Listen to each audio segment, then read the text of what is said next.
we're going to be reviewing a lot of what we've learned about E this month. If it's your first time, hang in there because we do about a month's worth of work with a vowel, and then we break off that vowel and go to a whole new vowel the next month. So since we're at the last, I think one of the two last sessions for this month, we're going to be doing a little bit of a review. Other than that, every time you come, you're going to learn a brand new thing right along with the rest of us. So you're never really behind because we learn a new thing every time. Building just a little bit within a month. You have learned that E can make the long sound if it follows the tap to rule, or it can make the short sound if there's two consonants after it. You've also learned that EE comes in short words, like keep or meet. Good. At the end of longer words, you're going to spell that E sound at the end of longer words with an E consonant silent E, like compete, delete. So EE is in short words. E consonant silent E is at the end of longer words, like compete, delete.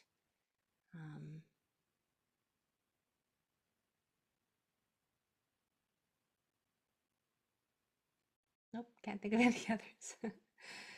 You'll have to trust me. You have also learned IE can say E. EI can say E. What else have you learned? Oh, you've learned that Y can say E at the end of words. That's how you spell the E sound at the end of most words. Y spells the long E sound at the end of most words. Sometimes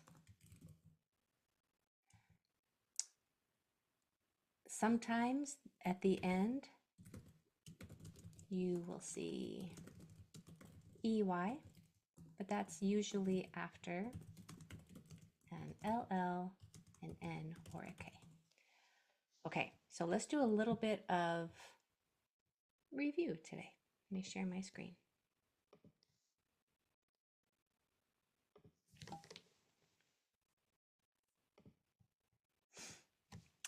All right, let's start with a short word. Your word is phlegm. Phlegm. We're going to do this one together. F-O-E-M. Consonants first. F-O-E-M. Now to spell the E sound, I'm going to start with an E, but that E can't say E in that spot. So it needs another vowel in the next one or two spaces. I could put an E here, but E, consonant silent E, is usually saved for longer words. When it's shorter words, we put those two E's together most of the time. So there is phlegm. Go ahead and you try it. I want your word to be speen. Speen.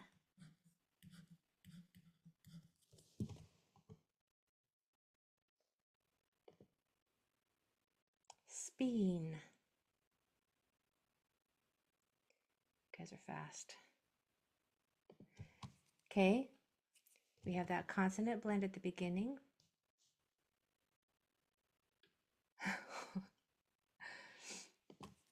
Sorry to giggle, somebody just put something in the chat that's a little crazy. Okay, speen, we have S, P, E, N. I'm going to start by spelling that E sound with an E, but I can't leave it there because that would say spen. If I want this to say E, there must be another vowel in the next one or two spots. I'm not going to put it here because E, consonant silent E, usually comes at the end of longer words. So I'm going to put it right next to it. Speen. So far, so good. Okay, number 2 is blempy. Blempy. B-O-M-P-E.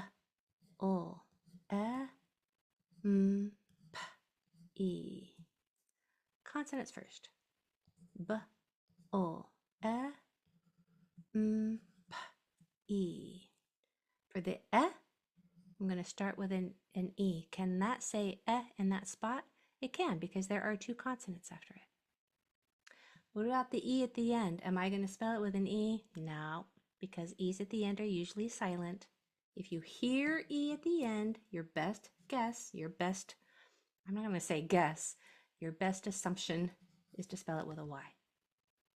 There is blempy. Blempy. Just for kicks, what if I wanted that word to say blemmy? Blemmy. Can that say blemmy? No, because this E now has a vowel one or two doors away. In order for this to say it has to have two consonants after it. If there's not two, put two. Okay, your word is strendy. Strendy.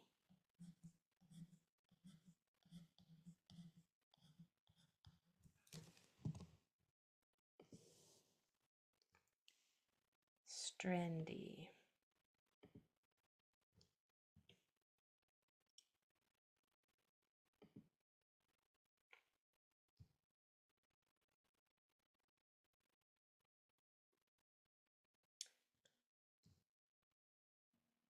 Make sure that you have the same number of lines as me to get you started on the right foot.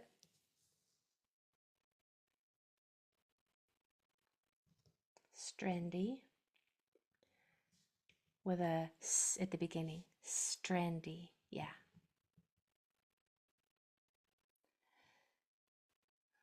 Okay. We have a three-letter consonant blend at the beginning. Stir. Nice. So we have st-er, eh. I'm saving the vowels for last. I always save the vowels for last because vowels have so many different spellings, as you now know. And in order to determine which letters are going to spell that sound, you have to know what consonants are around it. So we're going to save the vowels for the end. Stir, n, d, e. For the I'm going to use the E just fine. Two consonants after it, so that's perfect. For the E sound at the end, your best assumption is a Y. Strendy. That Y at the end is going to be more common than you would imagine. That's a really, really most of the time rule. Y at the end spells E. Okay, number 3. So, before I do number 3, I want to set you up for success. We spelled this E sound with a double E because it's in a short word. If it were in a longer word meaning more than one syllable. And to know if it's more than one syllable, there's going to be more than one vowel sound that aren't touching. So if, for instance, if the word was spendy, what do I want? I'm gonna pretend that this word is S-pen. I want this word to be S-peeny. No, I want this word to be S-peen. S-peen. So now I see that there are two vowels that don't touch. So it's at least a 2-syllable word. And if I want this E sound at the end, my choices are 2 E's close together or another E 2 doors away. I'm going to do this one because it's a longer word. So that was a long explanation for this goes in short words, this goes in longer words. E in 1-syllable words, E consonant E at the end of multi-syllable words. So your word is e-meat. E-meat. E, m, e, t. So I can see how many syllables are there. There's 2 vowels that don't touch, so I know it's a 2-syllable word. Nice. So I'm going to put my consonants in first. E, m, e, t. This E I can spell with an E just fine. A single vowel is all I need because there's another vowel already 2 doors away. This E cannot spell E in this spot because there's not another vowel in the next 1 or 2 places. So if there's not one, I have to add one. I'm not going to put one right next to it because that's saved for single syllable words. I'm going to put the E consonant silent E at the end. I'm not going to put that E on its own line because lines are for sounds. Okay, it's super important. So that E is just going to share that spot right there. E meet. There it is. Your word is EPEAM. EPEAM.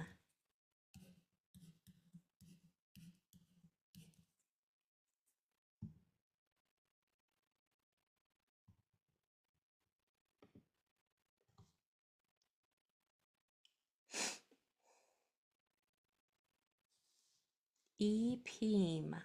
Good.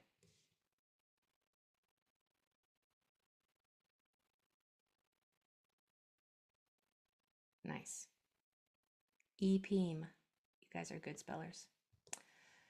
All right, so for EPEAM, with my mouth closed at the end, EPEAM, making that M sound at the end. I know it's hard to hear on the mic. I'm going to start with my consonants, E, P, E, M. If you happened to hear an N right there, that was my fault, not yours. If you heard an N and spelled it with an N, that's fine. I'm going to start spelling the E sound with an E. Can I stop there? I can, because there's a vowel in the next 1 or 2 spots. For this E sound, and if I want it to say E, it has to have another vowel in the next 1 or 2 spots. I could put one here, but that is for single syllable words. This word has more than 1 syllable. I can tell because there are 2 vowels that don't touch. So I'm going to use this longer pattern, E consonant silent E. There is EPEAM. Okay, last one. Well, maybe not, we'll see. This one's gonna be hard. Just a heads up. Remember about that EI comes after a C thing. And I want you to spell the S sound with a C in this word. Pleasimpe. Pleasimpe. I'm not going to do this one for you. I'm going to wait and have you try it. Pleasimpe.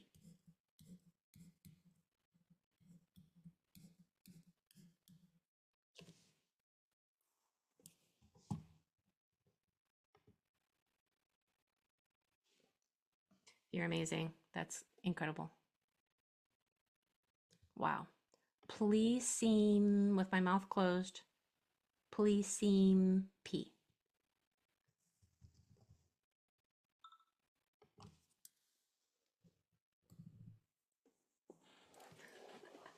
Seriously, that's incredible.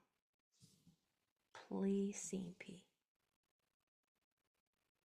I mean, I knew you guys were good, but didn't expect you to be performing at such a high level.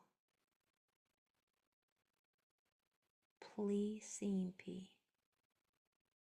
Beautiful.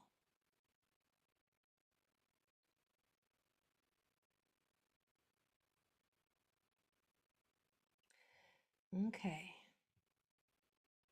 For pleasimpe, we have P, O, E.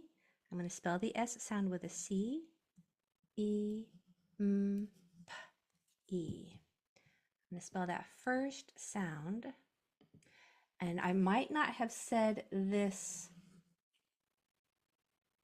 clearly enough. I want you to spell the S sound with a C in this word. So if that changes your answer on what this E sound is, how this E sound is going to be spelled, go back and change it.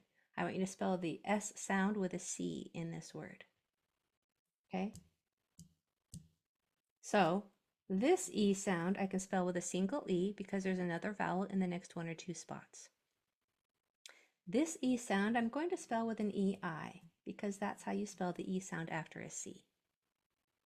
And then we have, oh, I forgot my consonant there. And then Y at the end is how you spell the E sound at the end of most words. Pleasimpe. Pleasimpe. All right. How do you tell when to use a C or an S? Oh, that's a good question. I am not sure. Let me write that down and do a little research. I've checked into that in the past, when to spell a C versus an S. The easy answer is you're going to use a C if the next letter is an E, I, or Y, but that's not always the case. There are a few exceptions. So I'm going to do a little more research on that, and then I'm going to get back to you on that because that's such a brilliant question. It deserves an answer. Would you please put one word in the chat on how you feel after today's little review lesson? How do you feel after today's review? Even if it was your first time and you're like, review, this is my first attempt. How are you? Happy with lots of Y's. That's nice. Oh, I like the great. Good, good. Your excitement makes me excited.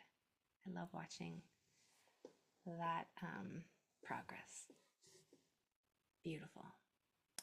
What if you are feeling frustrated or defeated? Let me know. If you are feeling like, ugh, I'm just not getting it, let me know, okay? Send me an email or here is my email. And then I will find out what I can do to help you better. So even though a lot of people are putting good, good, good in the chat, if you're feeling not so good, it is not just you. Other people who aren't doing good might just not be putting that in the chat. Let me know in an email and I'll see what I can do to help you. All right. You're amazing. Keep being amazing. We'll see you Thursday and have a good night. Bye-bye.